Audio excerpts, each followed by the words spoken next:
प्रभु यीशु ने फरीसियों को क्यों शाप दिया था? वास्तव में फरीसियों का सार क्या है? संदर्भ के लिए बाइबल के पद। तुम भी अपनी परंपराओं के कारण क्यों परमेश्वर की आज्ञा टालते हो? क्योंकि परमेश्वर ने कहा है, अपने पिता और अपनी माता का आदर करना, और जो कोई पिता या माता को बुरा कहे वह मार डाला जाए। पर तुम कहते हो कि यदि कोई अपने पिता या माता से कहे, जो कुछ तुझे मुझसे लाभ पहुंच सकता था वह परमेश्वर को भेंट चढ़ाया जा चुका, तो वह अपने पिता का आदर न करे। इस प्रकार तुमने अपनी परंपरा के कारण परमेश्वर का वचन टाल दिया। हे कपटियों, यशायाह ने तुम्हारे विषय में यह भविष्यवाणी ठीक ही की है। ये लोग होठों से तो मेरा आदर करते हैं, पर उनका मन मुझसे दूर रहता है, और ये व्यर्थ मेरी उपासना करते हैं, क्योंकि मनुष्यों की विधियों को धर्मोपदेश करके सिखाते हैं। मत्ती 15:3-9। हे कपटी शास्त्रियों और फरीसियों, तुम पर हाय! तुम मनुष्यों के लिए स्वर्ग के राज्य का द्वार बंद करते हो, न तो स्वयं ही उसमें प्रवेश करते हो और न उसमें प्रवेश करने वालों को प्रवेश करने देते हो। हे कपटी शास्त्रियों और फरीसियों, तुम पर हाय! तुम विधवाओं के घरों को खा जाते हो और दिखाने के लिए बड़ी देर तक प्रार्थना करते रहते हो, इसलिए तुम्हें अधिक दंड मिलेगा। हे कपटी शास्त्रियों और फरीसियों, तुम पर हाय!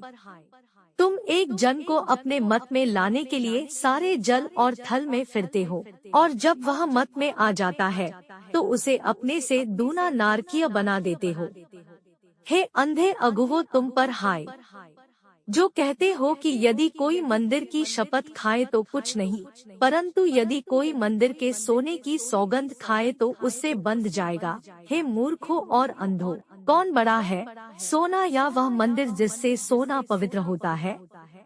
फिर कहते हो कि यदि कोई वेदी की शपथ खाए तो कुछ नहीं, परंतु जो भेंट उस पर है, यदि कोई उसकी शपथ खाए तो बंध जाएगा। हे अंधों, कौन बड़ा है, भेंट या वेदी जिससे भेंट पवित्र होती है? इसलिए जो वेदी की शपथ खाता है वह उसकी और जो कुछ उस पर है उसकी भी शपथ खाता है। जो मंदिर की शपथ खाता है वह उसकी और उसमें रहने वाले की भी शपथ खाता है। जो स्वर्ग की शपथ खाता है वह परमेश्वर के सिंहासन की और उस पर बैठने वाले की भी शपथ खाता है। हे कपटी शास्त्रियों और फरीसियों, तुम पर हाय! तुम पुदीने और सौंफ और जीरे का 10वां अंश तो देते हो, परंतु तुमने व्यवस्था की गंभीर बातों को अर्थात न्याय और दया और विश्वास को छोड़ दिया है। चाहिए था कि इन्हें भी करते रहते और उन्हें भी न छोड़ते। हे अंधे अगुवो, तुम मच्छर को तो छान डालते हो, परंतु ऊंट को निगल जाते हो। हे कपटी शास्त्रियों और फरीसियों, तुम पर हाय! तुम कटोरे और थाली को ऊपर ऊपर से तो मांजते हो, परंतु वे भीतर अंधेर और असंयम से भरे हुए हैं। हे अंधे फरीसी, पहले कटोरे और थाली को भीतर से मांज कि वे बाहर से भी स्वच्छ हों। हे कपटी शास्त्रियों और फरीसियों, तुम पर हाय!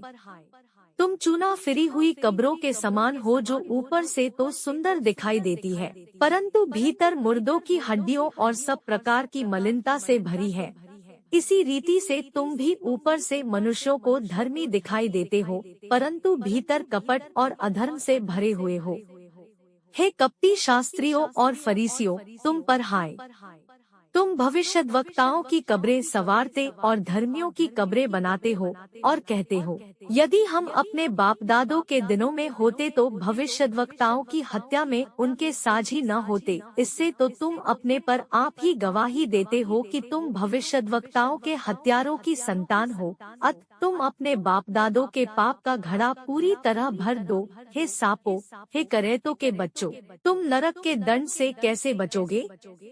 इसलिए देखो, मैं तुम्हारे पास भविष्यद्वक्ताओं और बुद्धिमानों और शास्त्रियों को भेजता हूँ, और तुम उनमें से कुछ को मार डालोगे और क्रूस पर चढ़ाओगे, और कुछ को अपने आराधनालयों में कोड़े मारोगे और एक नगर से दूसरे नगर में खदेड़ते फिरोगे, जिससे धर्मी हाबिल से लेकर बिरिक्याह के पुत्र जकर्याह तक जिसे तुमने मंदिर और वेदी के बीच में मार डाला था, जितने धर्मियों का लहू पृथ्वी पर बहाया गया है, वह सब तुम्हारे सिर पर पड़ेगा।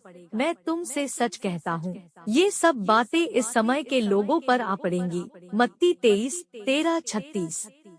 प्रधान याजकों और पुरनियों ने लोगों को उभारा कि वे बरअब्बा को मांग लें और यीशु का नाश कराए। हाकिम ने उनसे पूछा, इन दोनों में से किसको चाहते हो कि मैं तुम्हारे लिए छोड़ दूं? उन्होंने कहा, बरअब्बा को। पिलातुस ने उनसे पूछा, फिर यीशु को जो मसीह कहलाता है क्या करूं? सब ने उससे कहा, वह क्रूस पर चढ़ाया जाए। हाकिम ने कहा, क्यों, उसने क्या बुराई की है?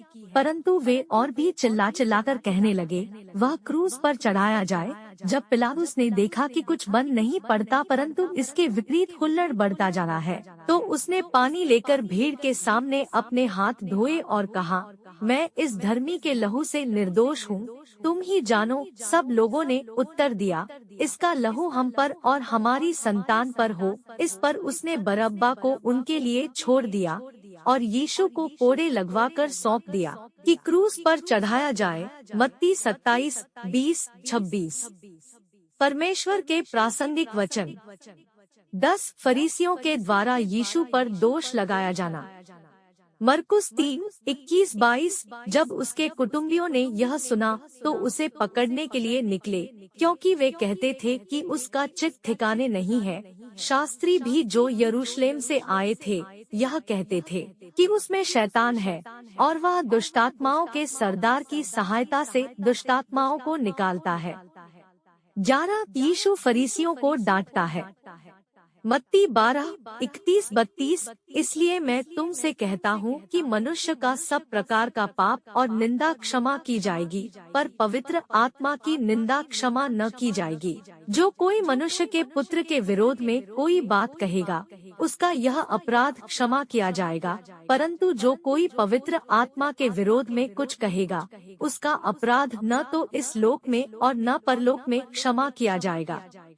मत्ती 23:13-15। हे कपटी शास्त्रियों और फरीसियों, तुम पर हाय, तुम मनुष्यों के लिए स्वर्ग के राज्य का द्वार बंद करते हो, न तो तुम स्वयं ही उसमें प्रवेश करते हो और न उसमें प्रवेश करने वालों को प्रवेश करने देते हो। हे कपटी शास्त्रियों और फरीसियों, तुम पर हाय, तुम विधवाओं के घरों को खा जाते हो और दिखाने के लिए बड़ी देर तक प्रार्थना करते रहते हो, इसलिए तुम्हें अधिक दंड मिलेगा। हे कपटी शास्त्रियों और फरीसियों, तुम पर हाय, तुम एक जन को अपने मत में लाने के लिए सारे जल और थल में फिरते हो, और जब वह मत में आ जाता है तो उसे अपने से दूना नारकीय बना देते हो। ऊपर 2 अलग अलग अंश हैं। आओ पहले प्रथम पर एक नजर डालें। फरीसियों के द्वारा यीशु पर दोष लगाया जाना। बाइबल में फरीसियों के द्वारा स्वयं यीशु का मूल्यांकन और वे चीजें जो उसने की थी वे थे, क्योंकि वे कहते थे कि उसका चित्त ठिकाने नहीं है, उसमें शैतान है और वह दुष्टात्माओं के सरदार की सहायता से दुष्टात्माओं को निकालता है। मरकुस 3:21-22। शास्त्रियों और फरीसियों के द्वारा यीशु पर दोष लगाना रट्टू तोते की तरह बोलना या हवा के हल्के बयार में कल्पना करना नहीं था।